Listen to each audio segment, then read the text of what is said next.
Hola, ¿qué tal? ¿Cómo están? Bienvenidos y bienvenidas a un nuevo programa de Tangente, el primero de la semana. Ayer tuvimos unos pequeños fallos técnicos, pero venimos con fuerza ya en martes con el primer análisis de la semana. Antes de presentar a nuestros invitados, dos cositas. La primera, denle a suscribir a nuestro canal de YouTube. Ya superamos el fin de semana, superamos los 15.000 suscriptores.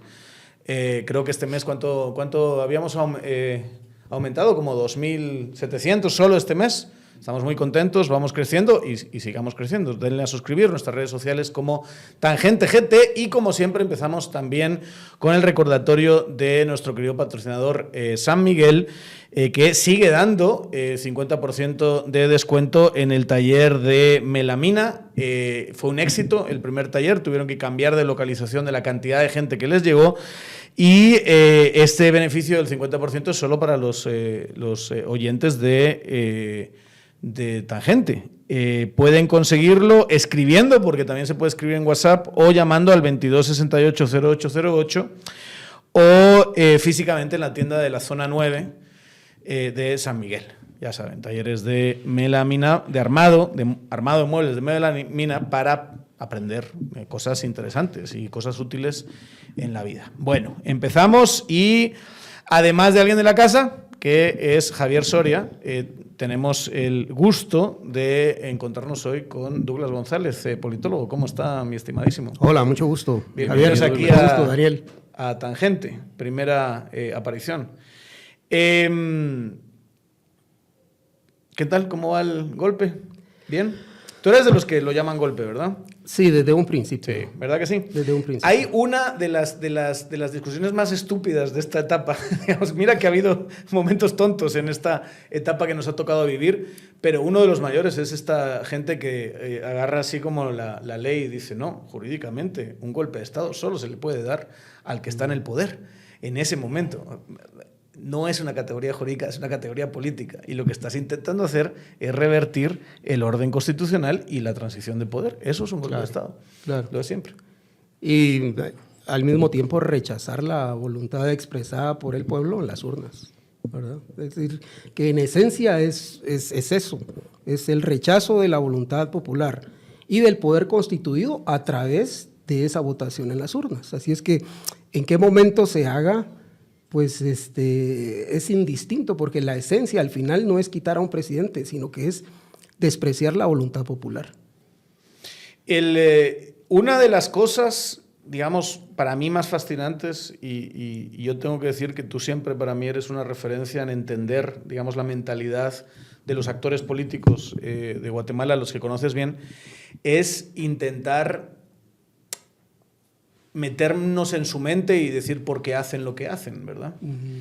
¿Te ha sorprendido algo de lo que ha pasado en todo este proceso? Desde que ganó Semilla, digamos, ¿o era lo esperable que hiciesen lo que han intentado hacer o lo que están intentando hacer? Yo creo que era lo esperable dadas las formas en las que se dio y también algunas de las apariciones públicas que tuvo el mismo Bernardo. Al final, y yo creo que haces bien en tratar de identificar cuál es la condición humana de cada actor, uh-huh. Porque al final nosotros nos movemos bajo incentivos políticos, económicos, sociales, etcétera, y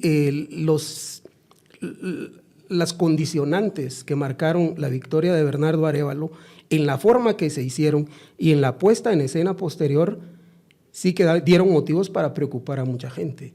Y creo que ese cóctel unido fue el que los metió en una desesperación que es en la que estamos ahorita. Creo que un mejor manejo les hubiese dejado mejores posibilidades de salida a varios actores y hubiese aislado a aquellos cuya condición personal no les posibilita tener ningún tipo de negociación.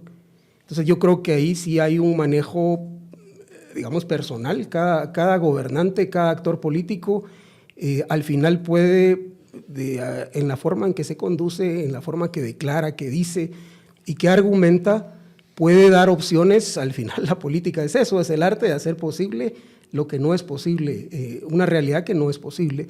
Y yo creo que sí, ahí sí, Bernardo, tal vez y el grupo, sobre todo, yo hago mucho énfasis en la tribu, porque al final la tribu que uno lo rodea termina condicionando la forma en que uno se comporta.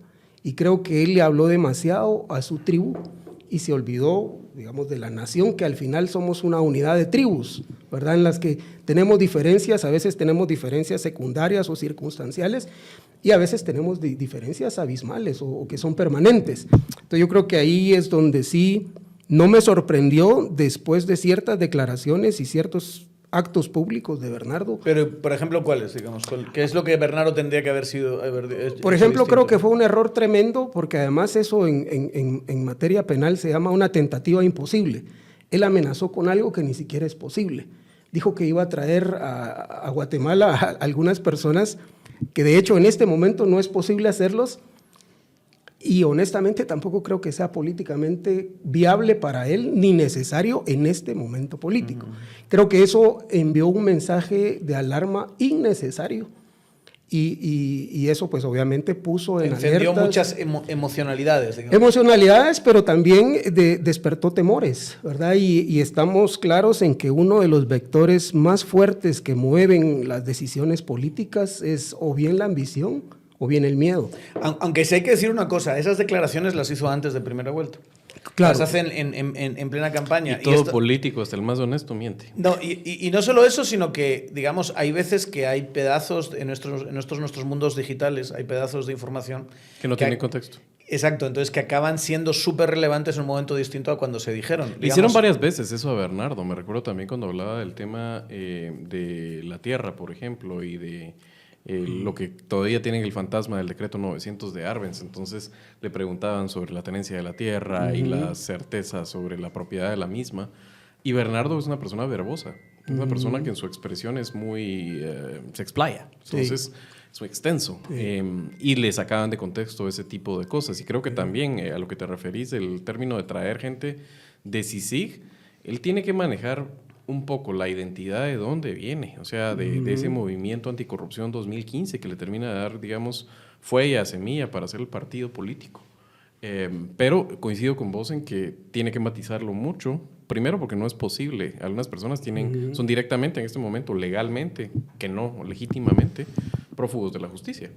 Y normalizar su situación es un trámite. Sí. Además, un ofrecimiento imposible de cumplir desde la posición de ser jefe del Ejecutivo. Sí. Y la parte política. Pero dicho de una forma muy abstracta. Y también, la parte política también, ¿verdad? O sea, creo que ha envejecido bien los que teníamos una posición sobre CICIG que no eran aplaudirlos como focas. O sea, podías estar de acuerdo con el proceso anticorrupción, podías apoyar incluso a CICIG porque en el debe y en el haber te parecía que había más un balance de cosas positivas, pero no aplaudir como foca. Creo que lo que ha envejecido mal es nada más aplaudir cualquier cosa que salía de ahí, porque hay cosas que o no eran políticamente sostenibles, que los procesos judiciales también son políticos en cierta medida, no van en el vacío, o lo otro simplemente casos que no estaban también planteados o no eran estratégicos. Me está llamando mi mamá que hace tiempo, mamá, estoy grabando un podcast, no, hablamos más tarde. Es que mi mamá... Pues tiene 9 hijos y a veces se olvida un poquito de mí, pero de vez en cuando dice, tenemos que hablar, que no hemos hablado en mucho tiempo y tal. Entonces hoy estaba ahí insistiendo. Perdón por la... Pero con la madre y con la patria, con razón o sin ella, ¿verdad? Así es. Con mi mamá hasta la muerte. Además, mi madre es increíble. En cualquier caso, digamos, son miedos... Yo no sé qué tanto puedes controlar ciertos miedos, ¿verdad? Sobre todo cuando tienes tantos... No sé si es tú, no sé si lo ves así, pero aquí hay tanta gente con tantos esqueletos en el closet que hay como disparadores, ¿verdad? Solo les dices una palabra y se friquean. Entonces, mira que la segunda vuelta fue Bernardo intentando calmar todas las aguas, porque ya no volvió a decir eso ya en segunda vuelta, y mucho menos después de haber quedado no ha vuelto a decir tampoco nada. Salió como el doctor Mulet, ¿verdad? Semejante. Tampoco salió como Mulet diciendo... Sí. ¿Qué es eso de sí? No, pero más que a favor o en contra, eso siempre lo ha estado. Más declaraciones como esa, como la vuelta de los operadores de justicia que en el exilio. En cualquier caso...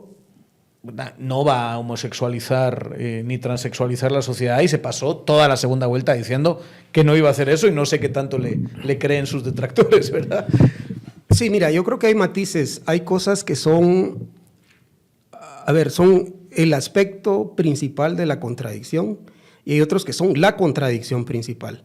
Digamos, el tema corrupción es la contradicción principal.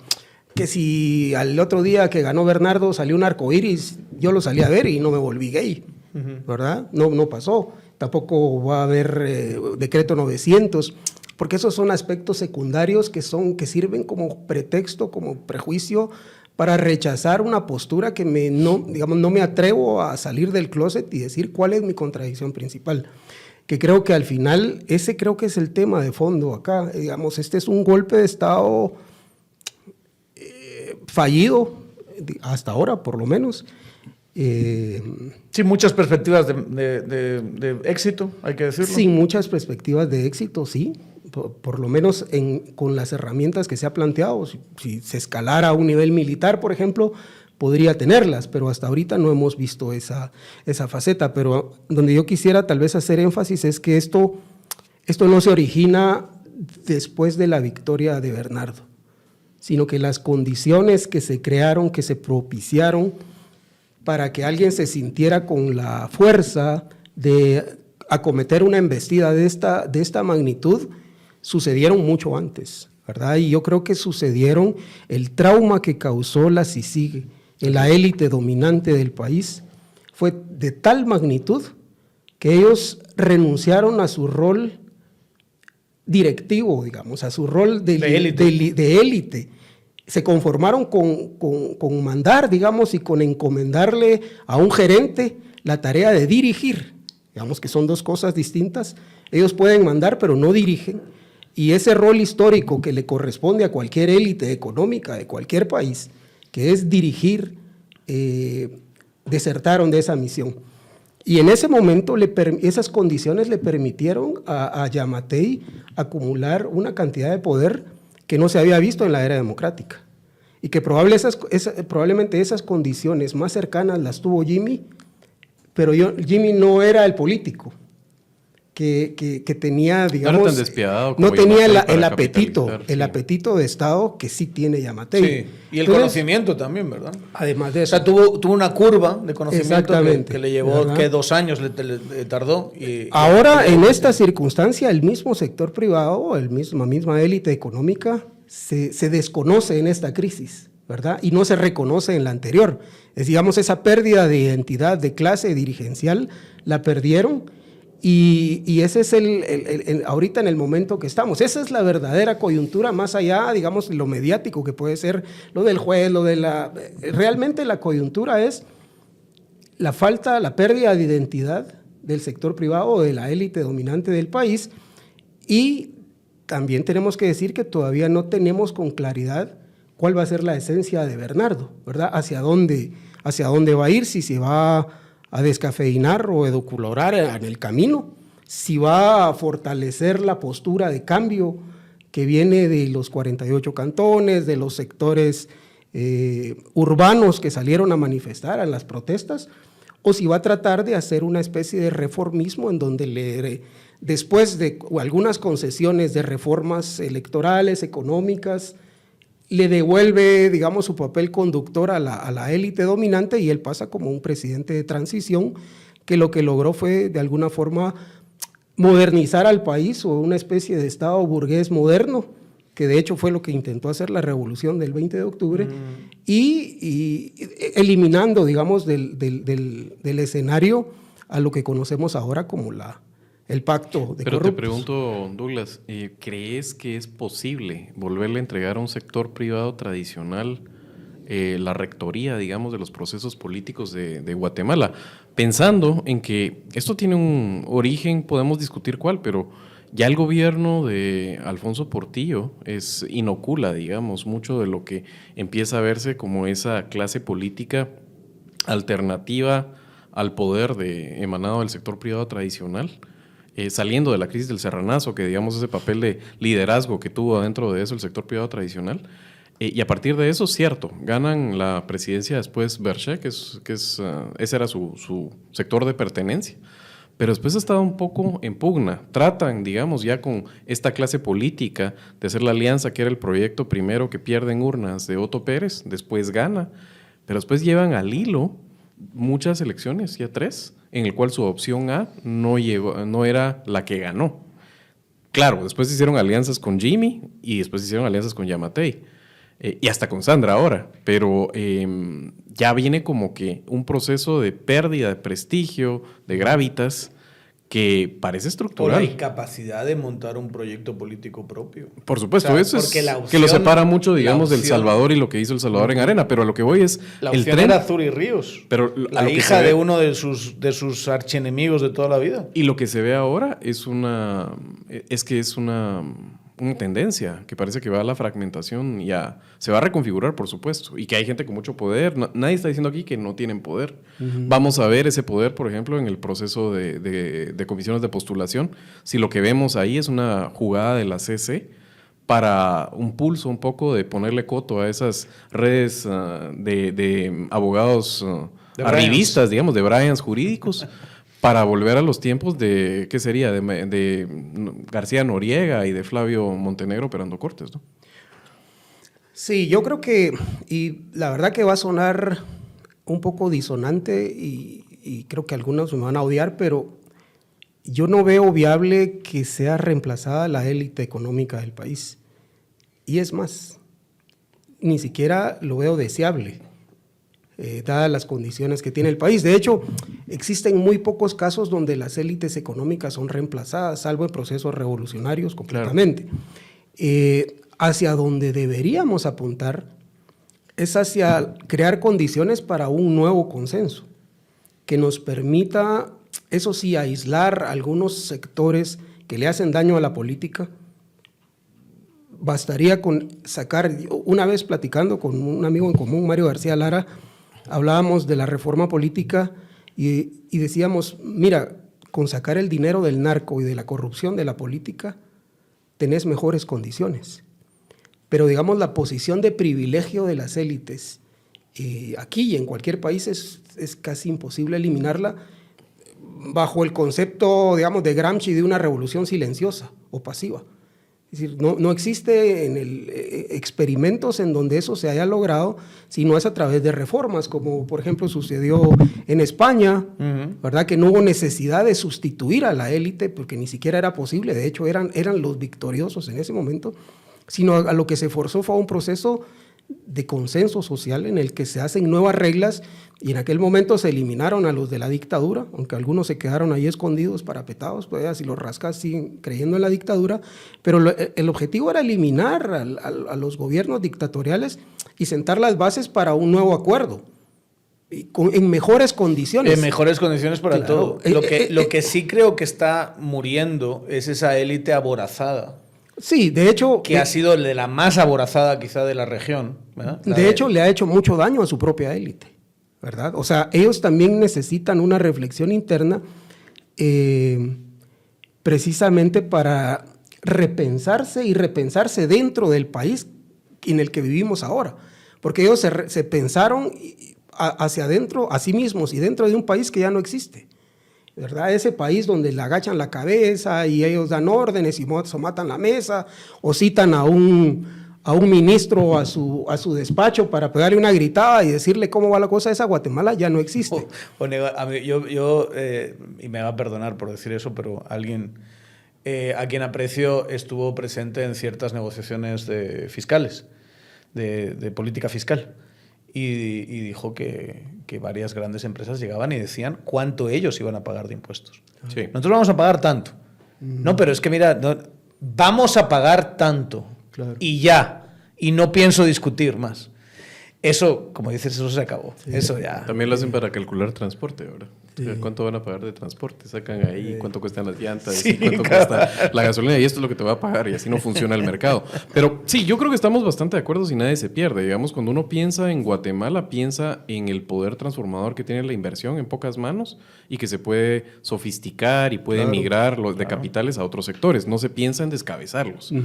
Pero sí creo, o sea, o quiero explorar todavía que sí es posible y sí estamos ante un periodo en el cual su poder sectorial se ve como cada vez más difuso, que dentro de ellos tienen grietas, que es normal que las tengan. Tienen que tener grietas porque los diferentes sectores económicos van a tener intereses en competencia. Y eso sí creo que puede abrir el camino a que ese sector se oxigene, que a través de la competencia económica, algunos de esos actores que hoy básicamente viven de privilegio, por ejemplo, y que su operación no es muy competitiva, bajen lentamente y otros... Eso siempre ha pasado. O sea, digamos, los Rockefeller no son los meros de Estados Unidos. Siempre ha pasado en el gran esquema de las cosas, pero Guatemala tiene una poca movilidad social. Por eso estamos hablando. O sea, si no tienes que cambiar. Si no, Martelena Casabus Arzuno habría hecho un libro, digamos, que tiene vigencia, donde hay una línea. Hay una línea clarísima, claro. pero esa misma élite tiene que cambiar también sus inversiones. El modelo económico que tienen, digamos. Exacto. Entonces, en medio de todo eso va a haber una parte de esa élite que va a acabar siendo, pues nada, gente que tiene muchas tierras o muchos pisos que les dejó su abuelo porque tenía mucho dinero, ¿verdad? Y otra gente que va a salir y va a surgir, como ya ha pasado con los Gutiérrez, por ejemplo, o con alguna otra familia en ese sentido, pero mucho más. Eso claro. Es lo que deseamos. Pero claro, élite económica va a seguir habiendo, a no ser que cambies el modelo económico. Claro. Eso claro. Y yo creo que en el corto plazo, ni en el mediano, eso está en discusión.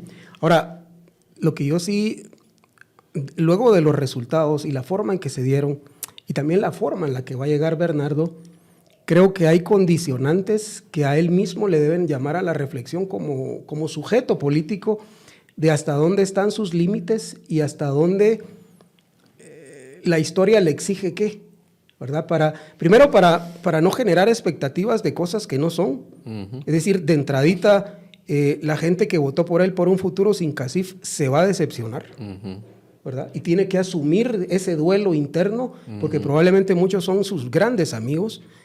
Pero esa es la tarea del político al final, ¿verdad? Dejar la parte personal y colocarse él frente a la historia para ver cuáles son sus posibilidades reales y qué le puede dejar al país, ¿verdad? Eso creo yo que es fundamental.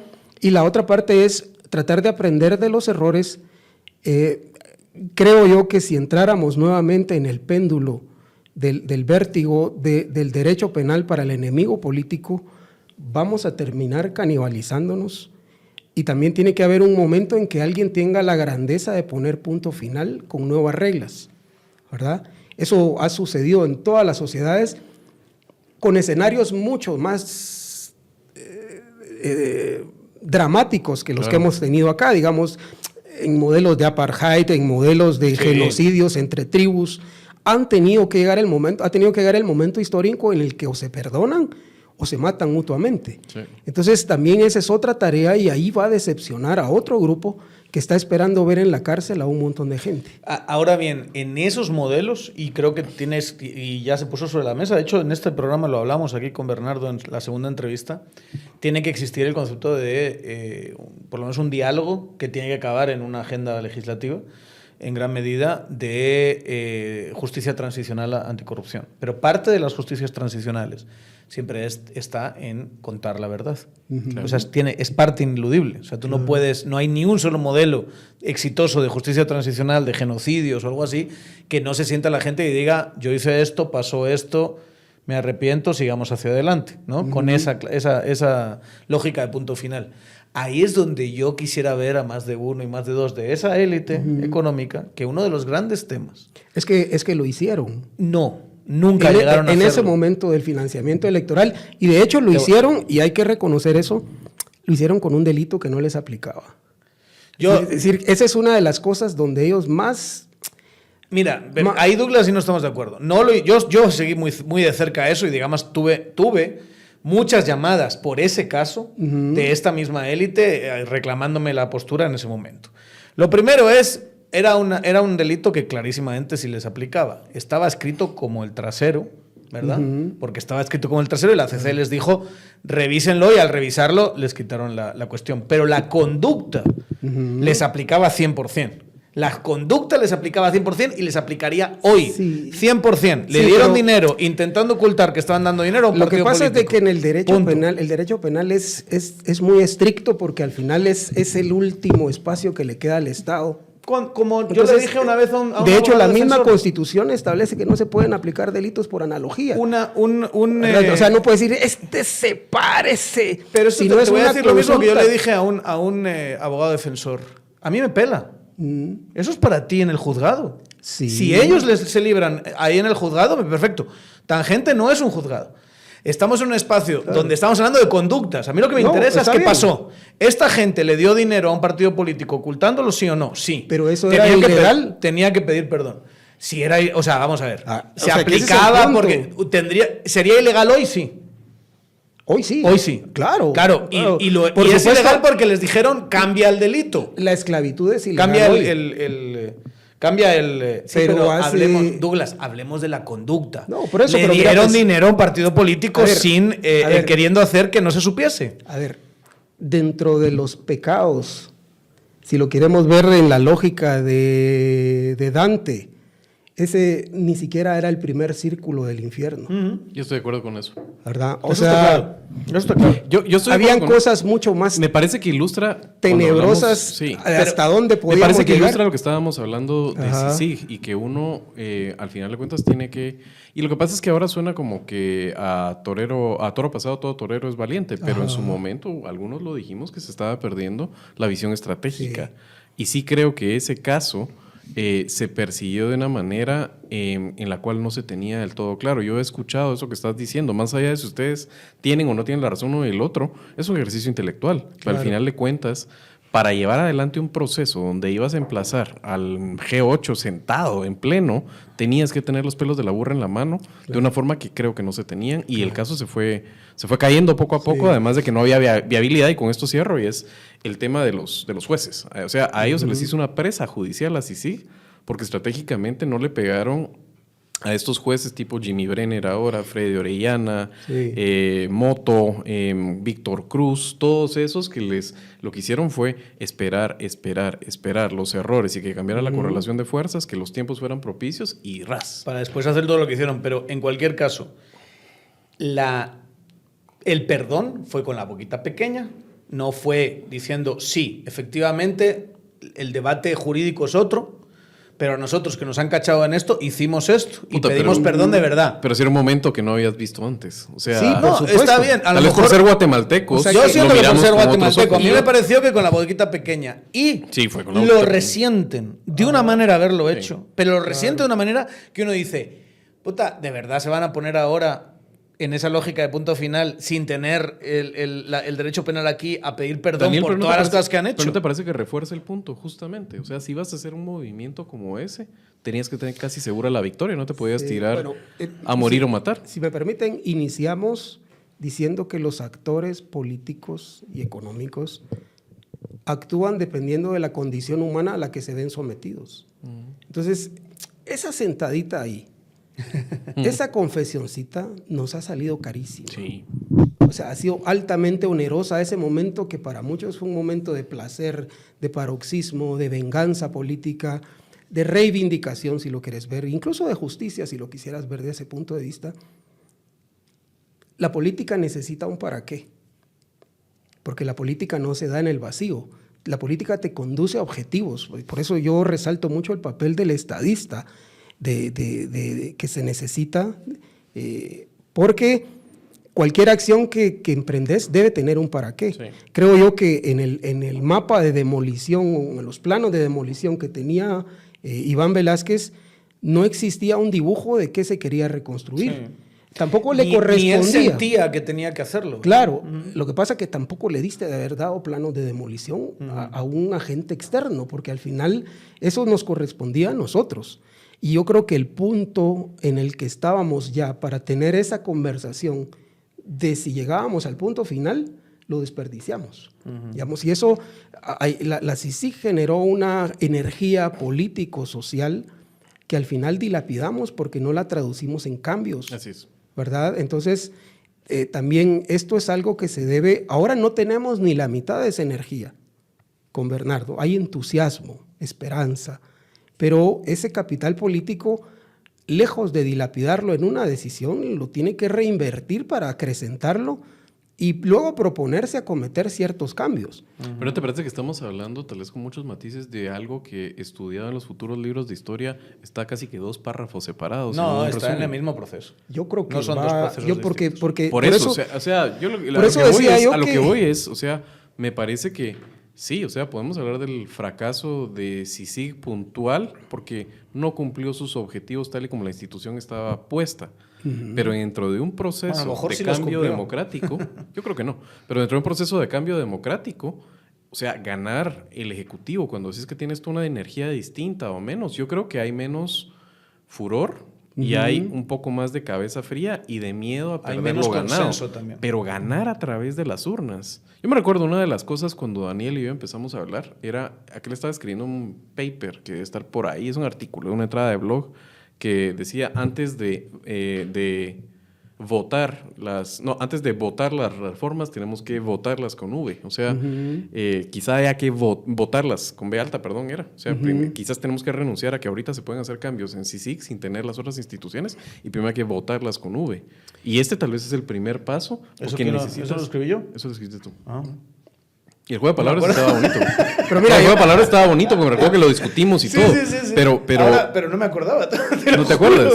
Como, no, pero a lo que voy es, esto nos puede parecer como más débil, no era aquel cañón y todo, pero realmente los cambios que se pueden consolidar tienen que venir a través de la legitimidad de las urnas y tienen que venir. No cabe duda, y esa fue una de las grandes falencias de que tuvo la CICIG, porque digamos nunca las autoridades que estaban en ese momento en el ejercicio del poder real habían pasado por las urnas. Y una de ellas ni siquiera era guatemalteca. Y cuando intentaron someterlo o sea, lo que llevaron al Congreso era mucho menos, era demasiado pequeño para la acometida que se estaba dando. Digamos, esas reformitas que al final terminó de pastelear, vamos a llamar así, Mario Taracena, lo de la jurisdicción indígena, digamos que fueron, la verdad, parecían más reivindicaciones de ONG que un proyecto de Estado. Y tiene razón de ser, porque al final no fueron estadistas quienes lo hicieron, ¿verdad? Digamos que esto surgió y mucho vino de ONGs también. Y además, yo creo que la gente no dimensiona este personaje, que creo que lo iremos conociendo más como personaje histórico en el tiempo, que es Iván Velázquez, el desprecio absoluto que Iván Velázquez tuvo siempre por la política. El desprecio absoluto. Incluso cuando hablabas con él, ponía cara de estar oliendo mierda. Claro. Cuando decía la palabra política, hacía así, ponía caritas así como, qué asco. ¿Eh? Yo incluso, creo que esto nunca lo he contado, pero yo incluso tuve una conversación con él, tuvimos una reunión y se habló de que Telma ya estaba fuera y Telma estaba ya planteando quizá, creo que no se había hecho público, pero todos sabíamos que se iba a presentar a las elecciones. Y su expresión nunca se me va a olvidar, fue: ¿por qué se mete a esas cosas? Con cara de estar oliendo mierda. ¿Por qué se mete a esas cosas? ¿Por qué hay que meterse a esas cosas? Porque todo este cambio se tiene que consagrar en eso. Porque si no, ¿qué vas a hacerlo? Desde una comisión internacional no puedes hacerlo. Pero volviendo a nuestro mismo esquema de análisis, si fijamos las condicionantes que las circunstancias le marcan a cada ser humano, Iván Velázquez se estaba preparando para una gloria de premio Nobel o una gloria de... Entonces, obviamente, eso le hacía ruido, porque si esta me va a arruinar o sea, era yo también, ¿verdad? O sea, me chinga la historia. Nunca podemos disociar las decisiones políticas del yo, ¿verdad? Porque al final también él estaba en su propia lucha personal de gloria. Él estaba reclamando una gloria en tierras ajenas, como dijo Alejandro Magno. Estaba en un lugar que no le era propio y aquí estaba consiguiendo glorias que en su país, de hecho, viniendo de donde venía y ejerciendo el cargo que ejercía, no había conseguido. Nunca hubiera sido posible, de hecho, ni siquiera hubiera sido posible. Y que, por cierto, le han servido para ahora sí tener mucho poder. Lo catapultaron a una escena que, de hecho, estoy casi seguro, mucho menos de la que él hubiera esperado. En una oportunidad, platicando con un grupo de amigos, le iban a dar un premio a Telma Aldana y estaban contentos. Y yo, no sé si lo recordás, les dije: miren, a mí me parece impropio. Imagínense qué estatura moral tendría que ella rechazara cualquier tipo de premios. Claro, eso lo puede hacer Sartre, O sea, Sartre ganó 10 premios Nobel rechazando uno, pues, porque la estatura moral en la que se colocó dijo, es un premio Nobel, lo rechazo.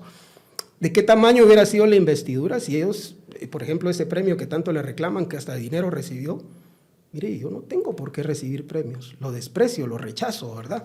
Pero otra vez volvemos al tamaño de la persona, porque hay personas con mucho poder muy pequeñas.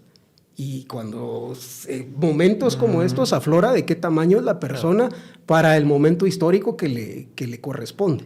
Y en ese caso estamos especulando, por supuesto, pero creo que Bernardo, uno de los éxitos que ha tenido es esos miedos que hemos dicho que despierta, pero en el 1 a 1 o en las distancias de audiencias cortas, yo creo que es el momento donde Bernardo brilla, porque he acumulado un montón de personas que eran, cuando menos escépticos de Bernardo, sino es que directamente opuestos, y que en este periodo, desde que la improbable victoria de primera vuelta para acá, es hablar con Bernardo y les entran, si no mucha, bastante paz en sus corazoncitos. Claro.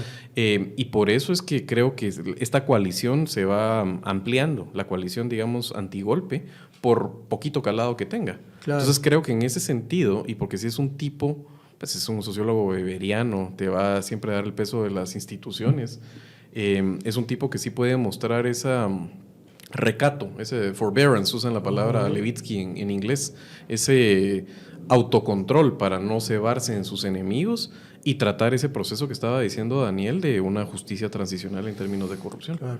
Ahora, cosas más pedestres, más concretas. Creo que es innegable que lo ha hecho bien.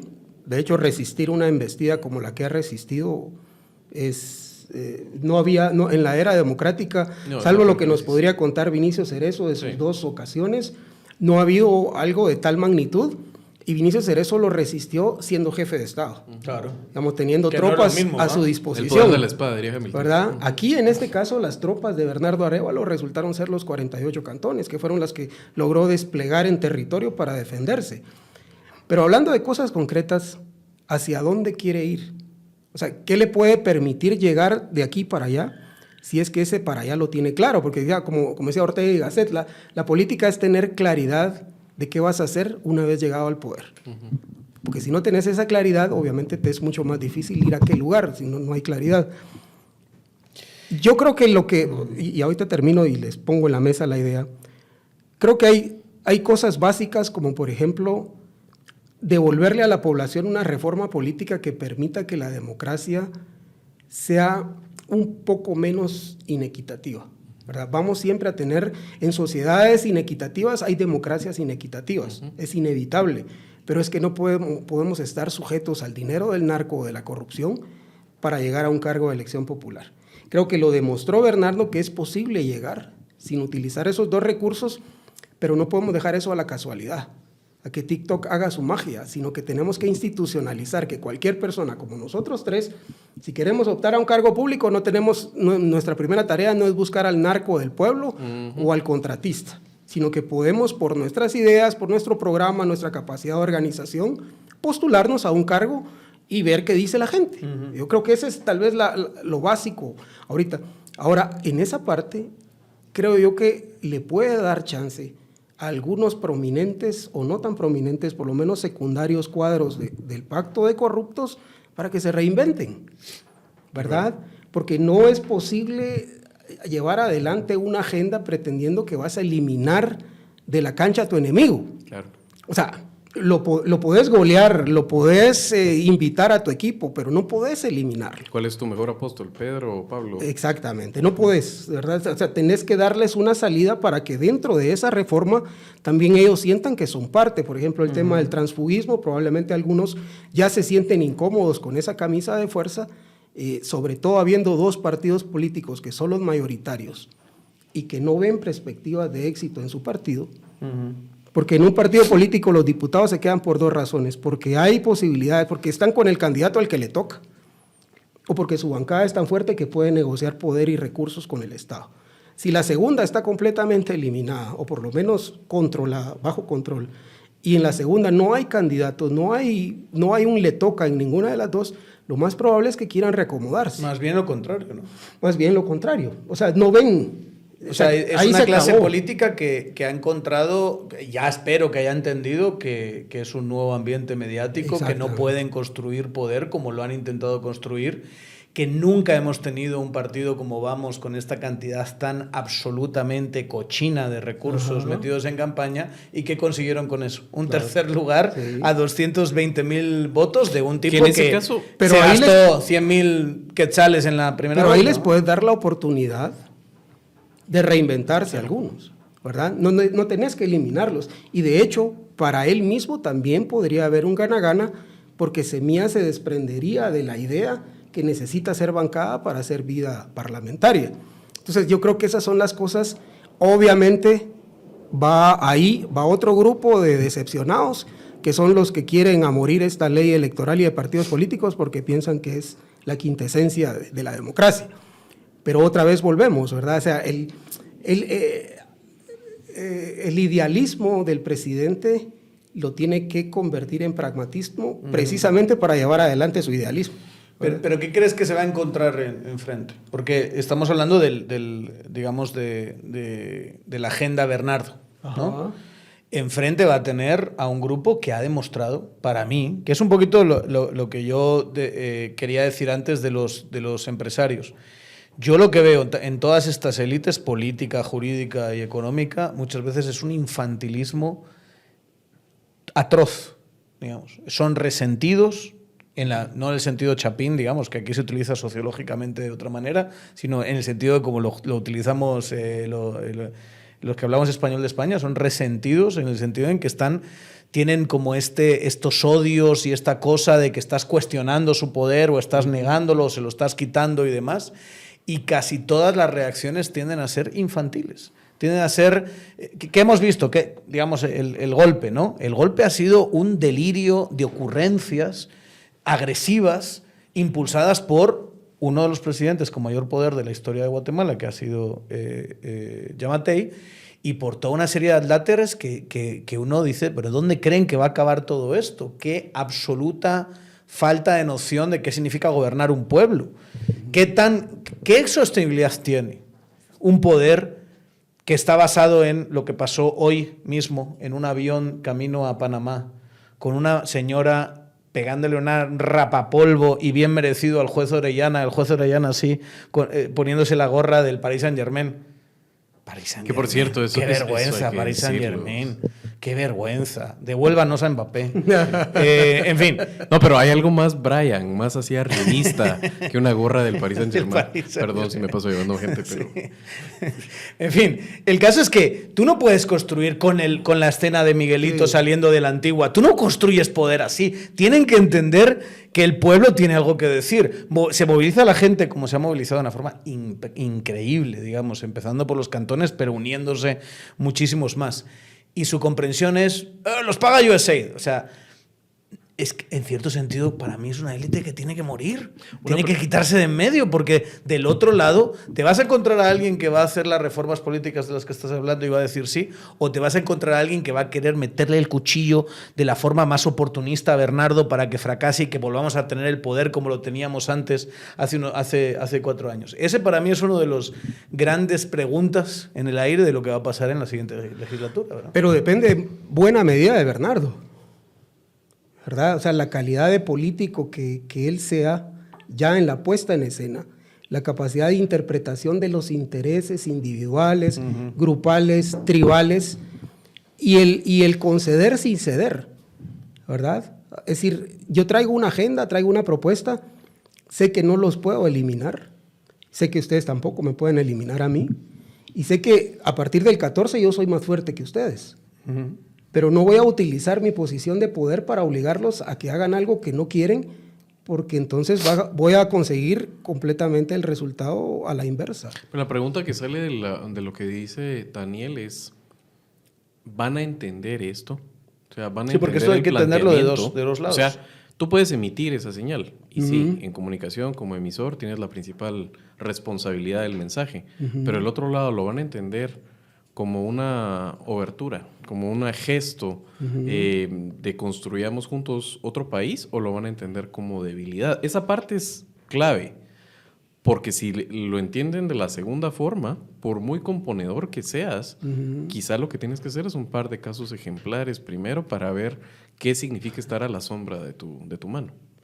Yo creo que siempre es una combinación de factores. de ¿verdad? palos y zanahorias. Un policía malo y un policía bueno, pero vayamos a la situación concreta, por ejemplo, ahorita de la junta directiva. Esto pasa todo el tiempo, ¿verdad? Y de hecho, el que sea tan prematuro que se esté ya conformando listados para presidir la junta directiva es porque lo quieren hacer bajo las condiciones que todavía creen que existen ahorita. Porque saben que en enero es más difícil conseguir consensos porque la realidad va cambiando día con día. Y a partir del 1 de enero, que ya entremos en la dinámica del nuevo año, va a cambiar mucho más, ¿verdad? Ahora, ¿cuál podría ser uno de los errores que cometa Bernardo? O ahora hablo de Semilla porque ya es más un tema parlamentario, es insistir en una sola figura que polarice, ¿verdad? Voy a poner el ejemplo, no porque sean iguales, pero sí porque las percepciones de polarización pueden ser las mismas. Cuando Jimmy Morales insistió mucho en Javier Hernández y del otro lado le insistían con Taracena, pues ninguno de los dos logró consensos y terminó un diputado que tenía cuatro miembros en su bancada, terminó siendo presidente, y luego uno que tenía 2, ¿verdad? Qué esfuerzo. Porque estás ante una situación en la que es suma cero, te vas a eliminar mutuamente. Entonces, para ponerle nombres, si insistieran con Samuel, que tiende a polarizar, y los otros insisten, por ejemplo, con Shirley o con cualquiera de Alan, van a polarizar de tal forma que van a conducir a un tercero. Y como ese tercero es inevitable, es mejor que pongas al tercero vos y que no te lo pongan. Eso es astucia política y por eso te digo que depende mucho de hasta dónde quiera el idealismo de Bernardo llevarlo a ser pragmático, ¿verdad? Eso creo yo que es una de las interrogantes que vamos a tener de hasta qué punto pueden entender cuál es la circunstancia, que son 4 años, además, para... Pero parece, o sea, solo para meterle un poco, explorar un poco tu idea, suena bien, suena muy bien, pero cuando le pones cara a esos terceros, empieza a ser más difícil. Claro. O sea, lo que voy es, no estamos hablando de hacer este ejercicio en la, ¿cómo se llama la serie esta de danesa que gira alrededor? Borgen. No estás haciendo ahí, lo estás haciendo en Guatemala, donde los terceros son también muy impaladeables. Entonces, otra opción puede ser hacer un intento galante de ganar esa junta directiva con ciertas condiciones, abierto a que en esa coalición estén otros, pero con unas reglas de juego que no vas a llegar a que te las impongan o las hereden. O sea, creo que ahí tal vez está un poco más el ñeque que tiene que mostrar Semilla. El objetivo último no debe ser ganar la junta directiva, sino el objetivo último de Semilla debería ser un nuevo modo de relacionamiento entre el legislativo y el ejecutivo. Que eso hay que inventarlo, ¿verdad? O sea, eso, uno de los grandes retos también aquí es, hemos tenido sobre todo en los últimos años, ¿verdad? Los últimos, ¿qué? 16 años quizá, o más. Yo hablo de los 16, que son los que llevo aquí, ¿no? Pero en todos estos años ha sido más una negociación cochina, cleptocrática, alrededor de votos y de decisiones que no tenían ningún sentido programático, sino que era más, bueno, ¿cuánto me das por eso? Yo me acuerdo, otra cosa que creo que no he contado nunca, pero me hablaba una vez con Lucrecia Hernández y te decía, no, si yo planteé y ella sabía que estaba enferma en ese momento, ¿verdad? Planteé una ley del cáncer.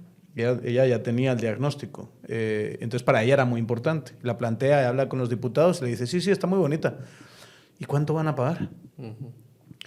No, pero esto es la ley del cáncer. O sea, aquí no es como que haya, ¿sabes? O sea, si te parece bien, puta, dame el voto y ya está. Es que sí. Es un proyecto que ha ganado premios y es un proyecto que en esa lógica cabal no cabe porque no existe ese modo de relacionamiento más sano. O sea, de veras, o sea, si existiera un poco deberían haberlo ya, ser un consenso de aprobarlo. Y la lógica detrás es, si yo empiezo a dar mi voto gratis, ya no vale nada, ¿va? Claro. Lo de precio Por muy bonito que sea. Entonces, o aquí hay alguien que ponga pisto, o esta miércoles no la paso. Lo siento, por muy bonito que sea. Entonces, ¿cómo reestructuras esa forma, esa cultura política y la conviertes en algo nuevo? Yo creo que eso es algo, No es hay el reto forma- más importante. No hay que forma este más que la Congreso. ruptura, ¿verdad? Porque ahí, digamos, nadie está dispuesto a abandonar un privilegio una vez alcanzado. El tema es el cómo y cuánto estás dispuesto a invertir de tu capital político en ello. Claro. Porque la otra cosa es hacerte el desentendido y decir, bueno, hay que sigan ellos y yo aquí. Pero, ¿cuáles son tus objetivos políticos y cuánto, hasta dónde estás dispuesto a jugarte el pellejo por esos objetivos políticos? ¿Qué aliados vas a conseguir? Porque tampoco Bernardo Arévalo es Bruce Lee para pelearse con 10 al mismo tiempo. De hecho, no es aconsejable ni siquiera para Bruce Lee que lo haga. Entonces, ¿en qué medida él va a centrar su fuerza? ¿En qué medida va a condicionar o a tejer alianzas con quiénes para enfrentar a qué otros? Aún sean coyunturales. Pero no, digamos que yo lo que sí veo es que la fuerza que el voto ciudadano le dio no le da de momento para, por ejemplo, tirarse una depuración del Congreso de la República, ¿verdad? Que fue en su momento un mandato que sí tenía Ramiro de León Carpio por derivado. Es decir, puede producir eso artificialmente, ¿verdad? Claro. Derivado de las circunstancias. Puede que haber sean. una crisis donde se produzca. Pero ahí es donde sale perdiendo son los diputados. Pero hoy por hoy no está. Pero necesita saber que va a eso. O sea, aquí donde uno tiene las dudas es si existe la hoja de ruta, ya sea para conciliar, para transigir, para chocar o para llevarlo a una nueva crisis, ¿verdad? Es decir, ¿a dónde lo querés llevar? Bukele sabía perfectamente que él necesitaba la crisis para arrodillarlos. Pero te pregunto algo en eso, porque el sistema político guatemalteco tiene el tema del clientelismo metido, por supuesto. Tiene esteroides eso, porque además la plata se sacaba del Estado. Digamos que ahora se cierra la plata del Estado. Pero todavía hay agentes que en medio de eso, aunque el pool de recursos sea menor, pueden hacer un juego clientelista. La mejor política para sacar el clientelismo es que la gente no sea precaria, ¿no? Su condición económica no sea precaria. Entonces, estabas hablando del tema de reformas del sistema político guatemalteco. En este caso vamos a caer a la ley electoral y de partidos políticos. Si la pregunta es, todo lo que hemos hecho para tener partidos fuertes, consolidados, democráticos, institucionales, ha fracasado, ¿qué priorizarías para poder, después de reformado eso y de sensibilizar el sistema político a la gente, ya entonces ponerte una agenda que tiene que pasar por las urnas, como lo que estamos hablando en este momento? Mira, yo creo que hay, por lo menos yo identifico 3 compromisos ineludibles para Bernardo, ¿verdad? El primero, quitando la reforma política, que es como marcar la cancha, ¿verdad? Dejar bien marcada la cancha. Es necesario hacer una reforma al sistema de justicia. Está roto completamente. Creo que lo llevamos ya al punto en el que, en este caso, sí, la población aceptaría un cambio profundo, una cirugía mayor. El siguiente sería modernizar el sistema capitalista, hacerlo más competitivo, eliminar privilegios o por lo menos cerrar las posibilidades de discrecionalidad para favorecer ciertas posiciones dominantes de mercado. Y el tercero es infraestructura, ¿verdad? En infraestructura también la gente, cosas tangibles, derivado de lo que ha sucedido, no solo por la parte del gasto, sino en la parte de la ejecución que está completamente destruida, creo que sí aceptaría. Imagínense cómo es de irónico esto, que Bernardo tiene la posibilidad de ser el presidente socialdemócrata más procapitalismo de la historia de los últimos 50 años. Porque modernizando el sistema de justicia, que al final es certeza jurídica, modernizando el sistema de mercado y de competencia, y modernizando el sistema de contratación de la obra pública, en el que hay que hablar de alianzas público-privadas y de invertir el riesgo del Estado y trasladarlo a los empresarios.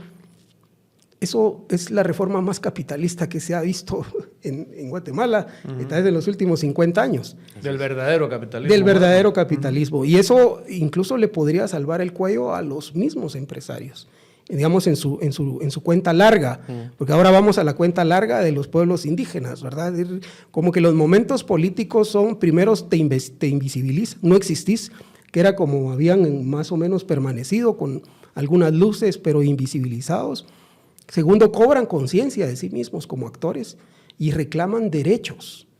Y en esa parte estamos ahorita, y Bernardo puede ser el gran contenedor de la energía social de los pueblos indígenas, aceptando sus derechos o haciendo vigentes sus derechos, porque el siguiente paso es cuando ya no exigen derechos, sino exigen una nueva sociedad. Claro, y cuando las exigencias no encuentran, digamos, la demanda exigen no un encuentra nuevo la oferta, país. Entonces el futuro es Claro. que ahí sí haya Entonces, un cambio radical políticamente hablando. Si yo fuera un ideólogo de la derecha empresarial del país, porque hay que decir también, hago la disección ahí, que el sector empresarial en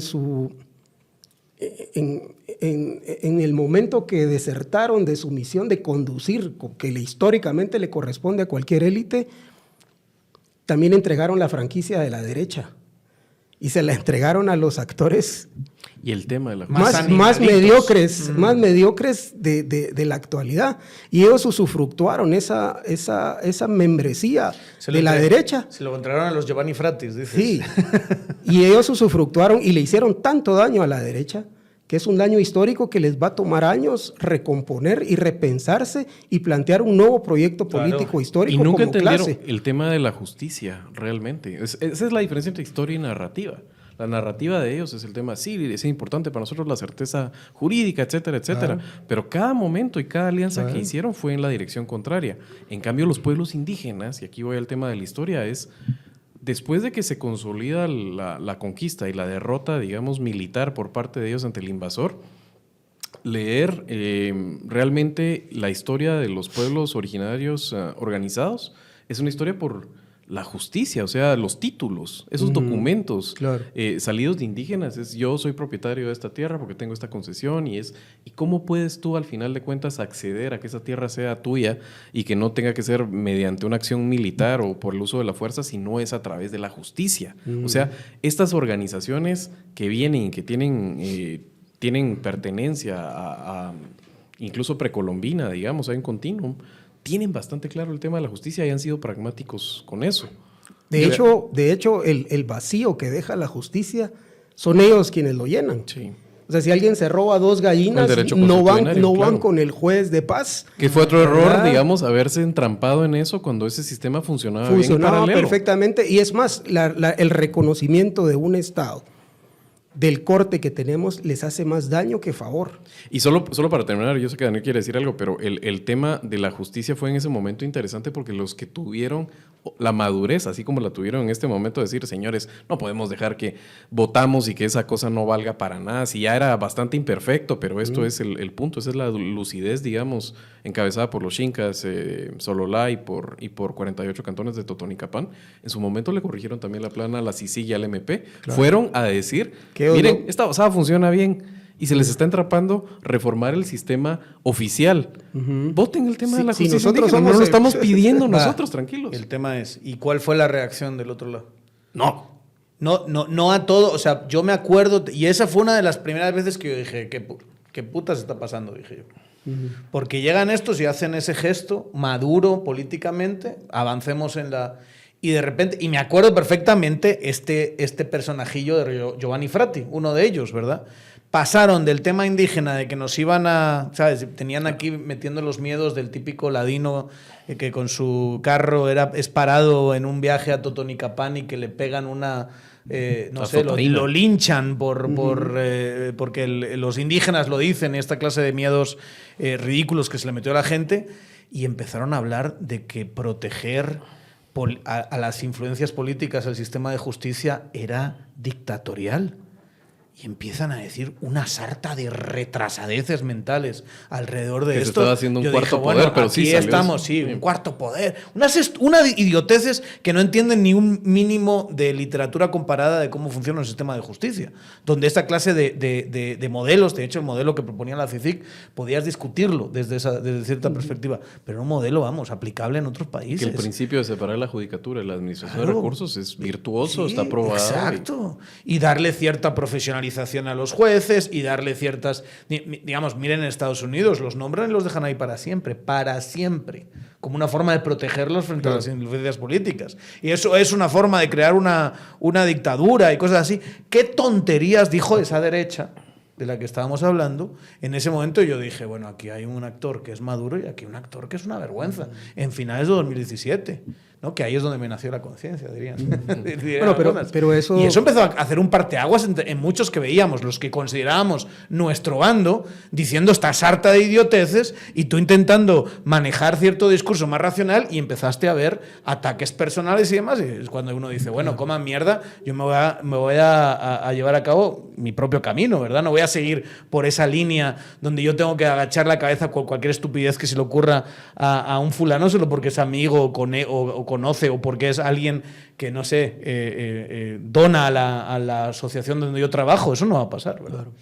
Pero este momento histórico, que fue también en parte lo que marcamos un poco, que la coyuntura no es el golpe, sino es más la pérdida de identidad política y de proyecto político de la élite empresarial del país. Esa es realmente la coyuntura en la que estamos y por eso surgen los peores monstruos, porque ellos buscan protección, buscan abrigo y al final les pasa como le pasó con Iturbide. Lo primero que hicieron, declararon una independencia antes que el pueblo porque era peligroso que el pueblo la declarara por sí mismo, y lo primero que hicieron fue irse a buscar protección del emperador. ¿Y qué pasó? Les terminó cercenando territorio y poder. Imagínense ese símil ahorita. Fueron a buscar protección y lo que terminaron fueron cediendo parcelas de poder a las que ya estaban acostumbradas, y de somatar la mesa se les fue somatada a ellos. Entonces ese momento histórico en el que estamos, por eso les da tanto miedo a Bernardo, porque dicen, bueno, ya estamos acostumbrados a que nos la somate, ya nos acostumbramos, pero ¿y este otro cómo nos la va a somatar? Claro. Es decir, esa pérdida de identidad y de entregar la franquicia de quién usufructúa. Pero estamos hablando de los más duros, hay que decirlo, porque muchos ya hicieron su análisis y están claros que prefieren un Bernardo que como reloj suizo va a entregar el poder el 14 de enero del 2028, que es que se dice pronto, pero lo que salía de las humillaciones que Giammattei le pegó a este sector privado, a sus dirigentes, a sus eventos, a sus agendas, fue sin recato. O sea, eso no lo habían vivido ellos ni con Portillo. Pero ahí viene pero lo hicieron discretamente. Pero discretamente. Pero no había prensa. Ahí viene la parte de la falta no de madurez, sino de formación de cuadros de la misma derecha. Sí. ¿Verdad? Porque al final ellos se aferran a sus viejas lógicas criollas, ancestrales. Es ancestral. Y digamos, yo escuché con mucha atención el comentario del CEO y presidente de República GT, ¿verdad? El brillante intelectual orgánico de la derecha guatemalteca, que decía, miren, no podemos permitir que los 48 cantones verdaderamente se crean que mandan. Entonces yo estaba leyendo... No ya sé que acaben mandando. El acta de independencia, decía yo, ¿qué es esto? ¿Verdad? O sea, no podemos permitirlo. Y esa es tal vez en cierta forma esa confusión. Más que confusión es estar cerrado completamente a la posibilidad. Pero es no saber, estar desubicado, no saben dónde están. Y la otra que es tal vez la mayor crisis es que se quedaron sin proyecto político. O sea, no sé, ellos ya no tienen un proyecto que entienda el mundo actual. Y sin cuadros. Bueno. Ahora mismo Ardón se fue ya, ¿no? Sí. Y acaba de ser confirmado un Ardón el Viejo. Ardón el Viejo. Sí, estamos haciendo apuntes historiográficos. Acaba de ser confirmado alguien que es mucho más joven, que no va a tener el peso que tenía él, que no sé si va a manejar. La que sí, pobre. Ojalá un día vamos a invitarlo aquí para que empiece a hablar y empiece a tener su propia voz, que yo creo que es muy importante. Claro. Pero digamos que hayas perdido esa clase de cuadro y que de repente te des cuenta que no había un sucesor natural. No había. Sí. En toda esa derecha que tiene tantos recursos además. Es que es natural también en cualquier sociedad democrática y moderna del mundo que el sector empresarial poderoso tenga su partido político. Claro. Tenga sus senadores y tenga sus diputados. Y eso es dentro de las reglas de la democracia. Es perfectamente y además es funcional para el sistema que haya alguien que se oponga a esa visión del país, pero son ambas visiones. Aquí lo que vemos es una ausencia de visiones. ¿verdad? Y Bernardo, hay que decirlo también, ha ido en el camino construyendo su propia visión, porque tampoco fue que tuviera mucho tiempo él de desplazar una visión de país cuando apenas le dio tiempo de desplazar una legislativa, ¿verdad? Esto tomó por sorpresa a todos y por eso es que la interpretación que debería tener Bernardo es que esto lo rebasa a él. Esto va mucho más allá de él. Y el primer paso es comprender el momento histórico que le toca a él y replantearse a sí mismo hacia dónde debe llevar el país y con qué aliados. Y también entender sus batallas y entender que obviamente van a haber algunas feligresías que se van a sentir decepcionadas, porque no puede gobernar con mayorías diarias. Necesita emprender proyectos por lo menos de mediano plazo para acometerlos y saber que en el camino va a tener tropiezos y que gente se va a sentir decepcionada y que probablemente más adelante va a recuperar ese capital político. Tiene que reflexionar muchas cosas, Bernardo. Yo le recomendaría a Bernardo que, pues, mientras está reflexionando, pues se tome un vinito, ¿verdad? Puedes tomarse un vinito perfectamente, pero en el momento de tomarse el vinito, Bernardo, tómate, presidente, su pastilla de Partio Smart, ¿verdad? ¿Por qué? Porque va a proteger su hígado, que ya tiene una edad. No es así, no estamos hablando, digamos, no estamos insultando al presidente electo. Todavía está toro, todavía está joven, está lozano, ¿verdad?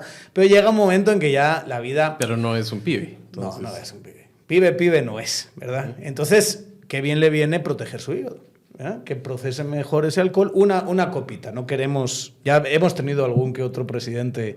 bastante. Tipsómano. Sí. Pero hemos tenido buenos para chupar, ¿verdad? No hace mucho. En levantamiento de tarro. Este no bebe mucho, pero el anterior, madre mía, de que mi corazón lo que bebía.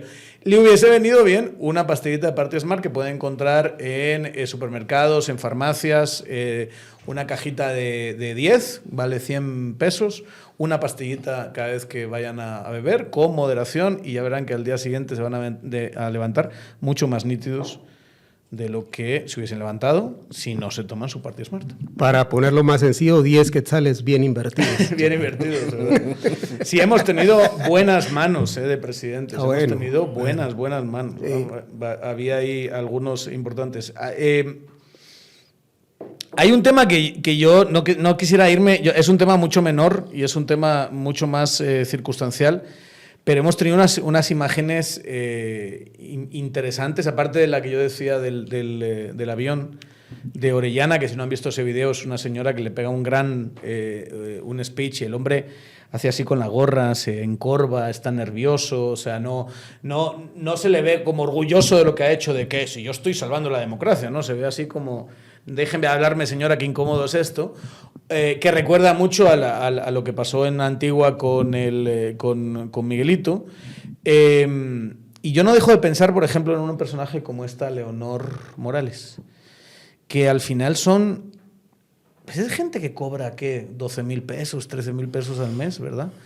Que está haciendo un trabajo ahí duro y que no sé, es como que sus jefes los ponen en una situación en la que acaban siendo los malos de la película, ¿verdad? Yo pienso en todos los que están detrás de este golpe, luego pienso en esta, y no es por justificarla, ¿verdad? Pero pienso en esta chica que hace el papelón que se ve en el audio filtrado, que es un papelón, o sea, es pedir con unas pruebas inexistentes, pedir que se violen las actas, y que se reconteen los votos, dice ella, ¿verdad? Por unas evidencias que son, en fin, que no existen, que no hay, y que es básicamente la sospecha de alguien con serios problemas mentales, ¿verdad?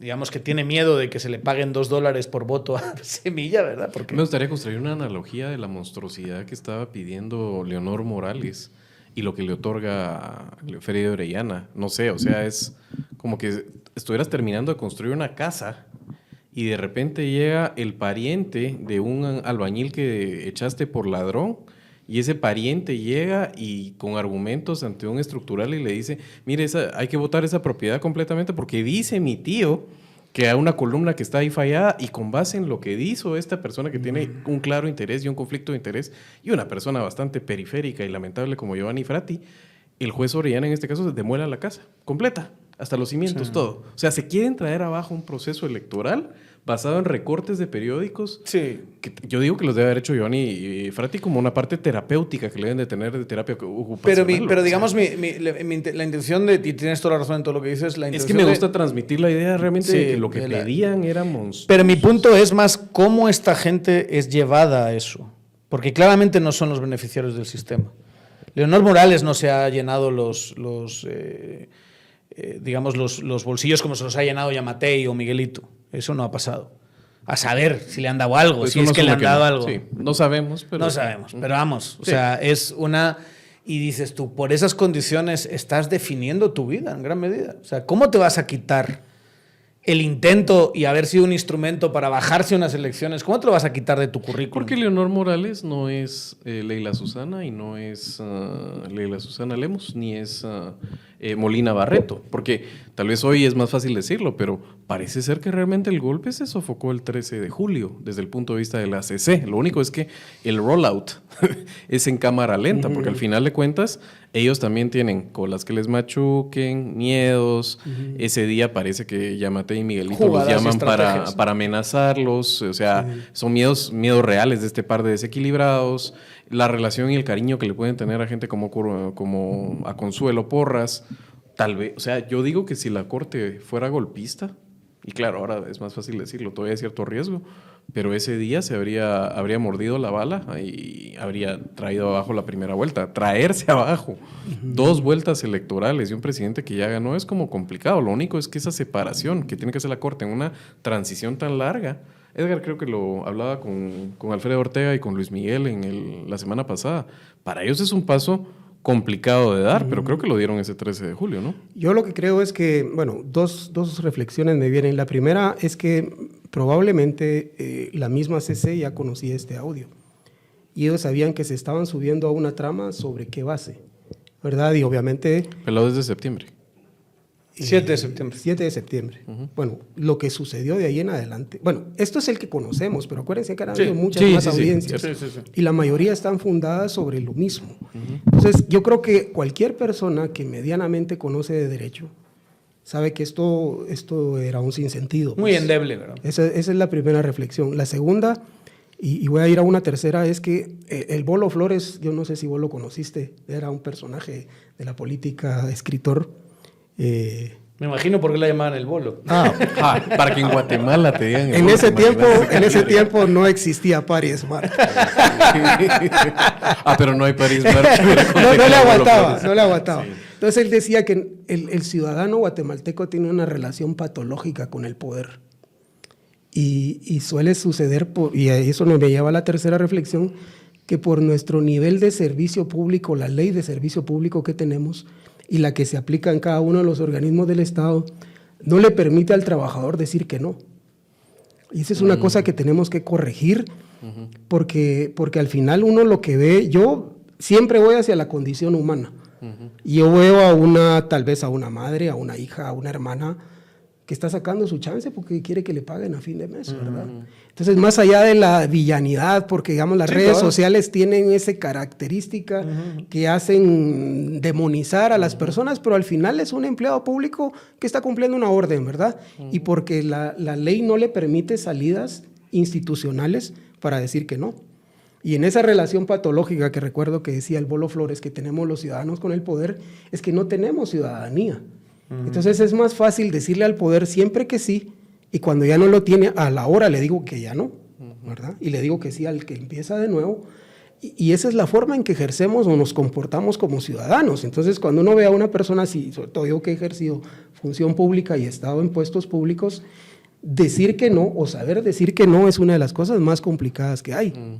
¿Verdad? Es prácticamente... No ser el leño de fuego ajeno. Y prácticamente es firmar tu carta de renuncia o de despido. Sí, claro. Entonces también en esa debilidad que existe institucional y de cómo las instituciones, poco a poco quienes las llegan a organizar, las debilitan de tal forma que ya no es posible para el empleado público decir que no. ¿Verdad? Eso también es otra reflexión y que puede ser parte también de la misma reforma que se hizo, en donde se le otorgan potestades totales a la fiscal general o al fiscal general de turno porque pierde la posibilidad de rendir cuentas a alguien. Que es parte de modernizar el Estado, es hacer independiente, autónomo hasta cierto punto, ese servidor público. Para que al final él tenga la posibilidad, como puede suceder, es decir, yo me puedo imaginar que también algún fiscal de Estados Unidos le puede decir, mire, hay que meter preso a Donald Trump. Como efectivamente sucedió que un fiscal a cargo, bajo la administración de Donald Trump, le tuvo que decir que no. Y un par de generales también, ¿verdad? Porque existe la institucionalidad que protege al funcionario. Algo que a Trump le molestó muchísimo. Muchísimo. Que quiere destruir en su segunda avenida. Y que tal vez eso era el equivalente de decirle que no a Calígula en sus momentos. Pero esta persona tuvo el valor porque tenía el respaldo institucional y la cultura ciudadana, que es a la que insisto, ¿verdad? O sea, nuestra relación patológica es que nosotros agachamos la cabeza ante el poder. Y nos enseña, no, mira, es el presidente, o sea, el presidente hay que decirle que sí a todo. Es decir, había un presidente del Congreso que es un homólogo del presidente, que decía, cuando el presidente llama hay que ir. Y ese era Mario Taracena. Ahora imagínense, Mario Taracena no tenía la autoridad para decirle al presidente que no. Ahora, pues, si ustedes han escuchado que le encantaba decir eso. Sí. Cuando el presidente llama hay que ir. Pero si sos un presidente del Estado, ¿de qué presidente me hablas? Vos sos un presidente también, ¿verdad? Pero esa es parte de esa relación. De hecho, en gran medida, ese es yo creo que el miedo de muchos de los que no quieren entregar el poder, es el hecho de que han tenido no solo un presidente poderoso, sino el presidente más poderoso de los últimos años, a quien nadie le ha dicho que no, pese a ser una persona repulsiva, que todos sentían y piensan que es repulsiva. ¿No? Porque es impresionante, no solo... Pero nadie se atrevía. Y nadie se atrevía a decirlo, digamos. Claro. Y cómo no, con el presidente. Y eso, sector privado, sector justicia. Entonces ahora meten a uno que no es de los míos y que no puedo negociar con él como he negociado, pero tiene todo ese poder que tenía el anterior y te da pánico. Claro. Una de las cosas que quedará para el estudio de las ciencias de administración pública del futuro es lo que le concedió el sindicato del MP a Consuelo a cambio de una subida de 2.000, 3.000 quetzales al mes. Le concedió el control más autoritario. El servicio civil. Exacto, si había algo de autonomía, se la concedió a cambio de 3.000 pesos. Dame 3.000 pesos al mes y te dejo subir, mover, despedir a quien te dé la gana. Y entonces está todo el mundo acongojado, por no decir algo, dentro del MP. Pero hay verdades incómodas, como por ejemplo que esos pactos colectivos son ilegales, ¿verdad? Y que la forma en que se fueron urdiendo los pactos colectivos fue en fraude de ley. Y les voy a hacer mi argumentación. Y yo sé que esto es difícil y que hay mucha gente que le cuesta aceptarlo, digamos, sobre todo viniendo de alguien con un pensamiento medianamente progresista, aunque yo soy más un libre pensador. Pero si ustedes se dan cuenta, toda la legislación, que de hecho viene desde la Revolución del 44, fue establecida para proteger las relaciones asimétricas entre trabajador y empleador, ¿verdad? Pero sucede que los empleados públicos no tenemos un patrono. Nosotros somos servidores, el empleado público es un servidor público, por lo tanto, no existe esa relación asimétrica, en primer lugar, y si existe es inversa. Porque Joviel Acevedo es más poderoso que los últimos 10 ministros que han habido. Entonces no debería tutelarlo el mismo derecho. Así es. ¿Verdad? Ese es un derecho para el que trabaja cortando caña, o para los de la Pepsi-Cola que fueron brutalmente asesinados, el sindicato, ahí estaba el esposo de Ninés Montenegro. Para ellos fue diseñado la legislación laboral del país, y sucede que los trabajadores de las empresas privadas no utilizan. No, ¿y querés algo más? Sin servicio civil. O sea, aquí tenemos un montón de sindicatos y no hay un verdadero servicio civil. Es que no es un monstruosidad. Yo vi, y solo para rápidamente, ¿verdad? Pero yo vi al equipo que hizo administración pública en el despacho de Lucrecia Hernández Mac en el Ministerio de Salud entrar en cortocircuito y contradicciones sobre sus defensa, digamos, de la organización laboral y los sindicatos, y ver a esta banda con la que tuvieron que lidiar.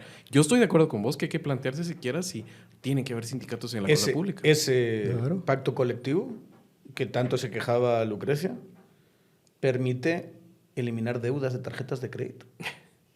Heredarle las plazas a tus hijos. Así es. Y hay que decirlo. O sea, el público es tuyo. La Corte de Constitucionalidad iba a decir Consuelo Porras, de Gloria Porras, se llevó eso por inconstitucional hasta arriba y le dio el sello de aprobación. Sí. A algo tan repulsivo imagínate como heredar eso. la plaza, o sea, eso es privatizar lo público. Claro, completamente, o sea, y deberíamos de ir hacia un modelo.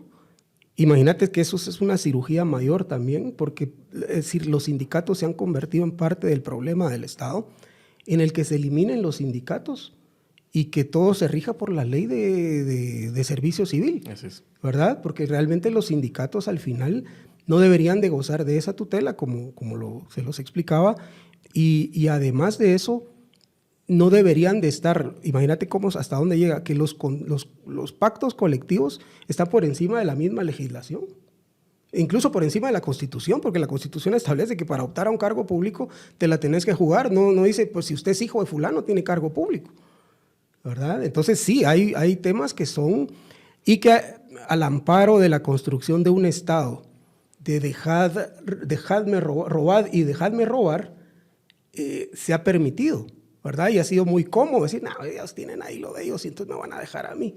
Entonces no le entras al tema porque al final son funcionales también para el sistema que querés seguir manteniendo. Sí, la negociación entre, en este caso, el patrono, ministro y el no me sindicato jodas, es corrupto. no me jodas, claro, no me jodas y no te jodo. Y yo voy a ser como que no veo y vos haces como también como que no ves con nosotros. Y al final, digamos, el patrimonio público, los recursos del Estado se drenan de una forma... Y hacen que el país sea cada día más ingobernable. Completamente. O sea, afectan a la necesidad y la posibilidad de reforma. No, y además afectan la capacidad efectiva del Estado de responder a las necesidades de las personas, porque cuando te miras el crecimiento de la planilla del Estado, eso se traduce en escritorios, en refacciones escolares, en medicinas, en médicos. ¿Y qué te queda para política pública? Claro, no te queda nada. O sea, te queda repartir lo poco que hay dentro de tus adeptos, que al final esos son los proyectos políticos de acá, ¿verdad? Repartir entre tus correligionarios. Bueno, ya terminando, si tuvieses que darle un consejo a... Ya hemos hablado bastante de eso, pero si tuvieses que darle un consejo a Bernardo... Algo que te haya quedado en el tintero. Mira, el más importante, digamos. No, dos. Uno, su peor escenario es convertirse en el receptor pagador de lo que queda en el presupuesto. Ese es su peor escenario, que se lo coma el inmovilismo y que al final el no tener claro a qué se va y no tener los cuadros que sepan a qué van, lo lleve simple y sencillamente a ser un instrumento de lo que ya se fraguó en el presupuesto y se convierta en un receptor pagador de lo que ya fue acordado.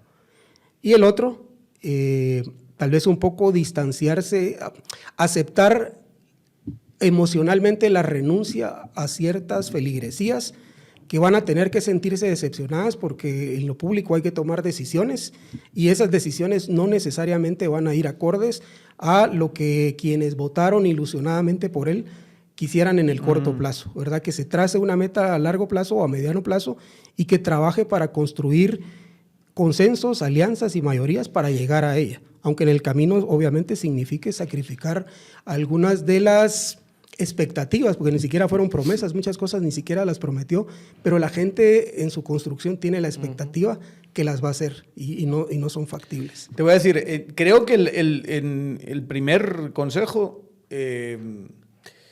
claro, estamos hablando como habíamos hablado antes, de seguramente los mayores sorprendidos eran los propios de Semilla, salvo 2 o 3 entusiastas. O sea, el último que creía que iba a ser presidente era Bernardo y además eso implica que no tenía esa idea clara. No sé hasta qué punto los cuadros están ahí, si los cuadros lo tienen claro, todo eso creo que es un gran reto. Pero me da la sensación, no sé qué piensas tú, Javier, de que lo segundo lo va a hacer con bastante naturalidad. Sabemos que él no va a tener tanto problema de quitarse el San Benito progre. Personalmente él... Es que de hecho él en ese sentido tiene unas ideas respecto a lo que necesita el país o incluso lo que es un buen gobernante distintas a las que tienen otras personas en Semilla. Van a poder actuar con disciplina y alrededor de esa visión del presidente, pues él es moldeando al Ejecutivo y su equipo tiene sin duda la responsabilidad de hacerlo y si falla será responsabilidad de él, no pueden diligársela a otras personas, uno escoge su círculo. Entonces yo coincido, de conocer a Bernardo y creo que por eso es un comunicador en distancias cortas tan efectivas. Lo otro que decía Douglas primero y que comparto tiene que ver más con explicar y comunicar bien de qué se trata el proyecto, qué batallas tiene y cuál es su electorado. Porque no puedes comunicar sin conocer a quién le estás enviando el mensaje. Entonces, esa pregunta, y creo que es uno de los debes y que Semilla como proyecto tiene que pegar ese salto, es conocer a su electorado y no asumir que el triunfo electoral es porque había una total coincidencia con la agenda que tuvieron en el Congreso, con su comportamiento los últimos 4 años. La coalición es otra. Entonces, coincido con vos y es no siempre el que grita más y el que tuitea más es el representativo. De hecho, rara vez lo es. Entonces, esa mayoría que no tiene mucho tiempo, ni mucha cultura política, ni interés y se va a pagar, no te va a expresar su insatisfacción como lo pueden hacer esas facciones más encendidas del progresismo guatemalteco. Así que ese es un reto importante, creo yo. Bueno, ya llegamos al final del programa. No sé si se han dado cuenta los que son, digamos, audiencia muy fiel y de hace mucho tiempo fíjese qué, ponme el plano de Douglas. Fíjese qué. Fíjese qué, no, perdón. Tangente. Tangente se llama ahora. Antes se llamaba Fíjese qué. Pero estamos estrenando cortina, justo detrás aquí de Douglas. Lo digo porque mucha gente se estaba quejando de la cortina que había justo ahí detrás, que era una cortina así roja, fea y demás. Miren, hemos cambiado solo para que vean que vamos mejorando poco a poco. Y lo hemos hecho además con el plano de Douglas, que muchísimas gracias por haber estado aquí con nosotros. Muchas gracias por la invitación. Bienvenísimo, un placer tenerte aquí. Un placer tenerte. Y ustedes, ya saben, denle a suscribir a nuestro canal de YouTube, a la plataforma favorita que tengan en podcast. De podcast estamos en todas y somos de los más escuchados, digamos. Sí, también en el canal 60 del cable de Claro. Ah, sí. A través de la red TV. Que hacerlo. Es 40. ¿Cuál es? También nos Canal 40. Por televisión. Decías 40, Carlos. En la señal de Claro, en el canal 40 estamos. La red TV. ¿Cuáles son los horarios? 2 canales, 40, 95, Claro TV satelital, martes y miércoles 7 p.m, jueves 9 p.m, sábado y domingo 9 p.m. Va. Lo vean en nuestras redes sociales porque si lo repito lo voy a decir más. Pero también nos pueden ver en el canal de la red. 40 y 95 el canal de Claro. De cable. Del Muchísimas cable. gracias. Denle a suscribir. Nos vemos en la siguiente programa de... Iba a decir, fíjese qué, Tangente. Chao.